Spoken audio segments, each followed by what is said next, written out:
Hi friends, my name's Mia Park and I am here with my Tai Chi teacher, Patrick Kelly. So this is the second interview that we've been able to do here at his annual Tai Chi seminar in Switzerland. So Patrick, thanks for joining me again for another interview. You're welcome, Mia. It's good to see you again. Good to see you again too. So I wanted to start out with some questions about the philosophy and about the practice itself. Can you explain what Tao is, or Taoism? Right. Well, first of all, our byline was always Tai Chi, Daoist principles and practice. Right. That's what we've always used in the past. I have to say now, 40 years later, from creating that byline, I think of it as a more universal teaching. So in that sense, I would think of the Tao as the universal path.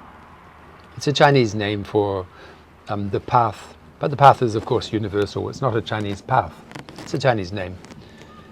So the concept of Tao is really maybe better than the path is the way, because it's not just the path that you have to walk on, it's the way that you need to proceed. It's more than a path that you tread on. It's the actual whole way. It's the whole method of what's required. So that's really what the Tao means. It's the method of walking the path. Can you explain, like, maybe what makes the path that we're on universal?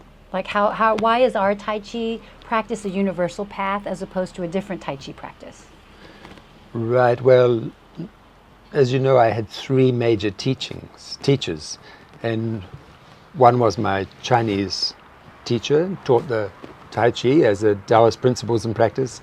One was my Sufi Gnostic teacher, and so he taught the old Gnostic teachings, which is what the Sufis use, and the other one was the Indian yogi.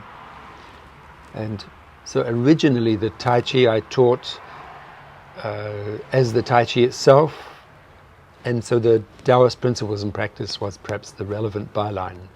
But now the Tai Chi teaching, the teaching that came from these old Gnostic Sufi practices, and the teaching that came later from my Indian yogi, these are all really combined into one. And that's really why I would call it a universal path. I mean, if you research back in the history of the last 8,000 years, then you find that these teachings came out of Mesopotamia, out of the Euphrates Valley. That's where they began. They began with the old Zoroastrian tradition. And they spread from there over thousands of years. In those days, the large civilizations arose around the big river valleys, because that's where they could cultivate crops and so on. So the Nile River Valley was one of the first places that this teaching spread to, where civilization grew after the Euphrates Valley. It spread to the Nile Valley, it spread to the Indus Valley, and down into India. It spread to the Yellow River Valley and into China. So those were the three big growths of civilization over those first 5,000 years, we can say, from 8,000 years ago. So up to about 3,000 years ago. So it's really one universal teaching that branched out over the last 8,000 years into three major branches. And from the Egyptian one, it spread into Greece, the Gnostic teaching, back through the Sufis and into Western Europe.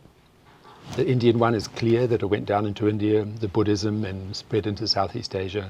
And the Chinese one, the Taoism, which also became mixed in with the Buddhism, a slightly different variation of Buddhism, the Chan Buddhism, and spread into Japan and so on. So there were really these three teachings that I learned from really have one source. And I think the deeper you go into any teaching, the more you go back to the one source. And that's why I'd call it a universal teaching now. Do you think it was a coincidence in your trajectory as a student that you happened to meet three really good teachers from the different branches of this one teaching? As my Chinese teacher said when I said once, I feel really lucky that I met him, and he said, there's no luck in these things, it's a fate. So everything I've learned in the last approximately 50 years of doing these things, those three teachers I was fated to meet. There's not the slightest doubt about it.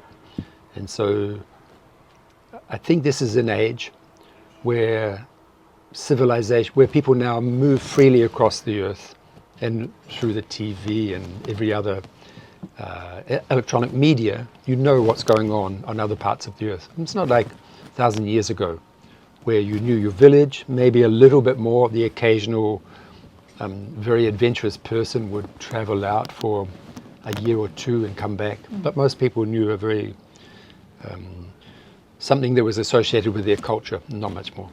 Now there's a type of universal sense of all people on the earth. You can know what's going on all places on the earth. And I think what's needed from the esoteric point of view is not any longer esoteric teachings that are embedded in a particular culture, but the esoteric teaching that is free from those outer cultures and is more universal. And so that's what I believe in, that's what I do.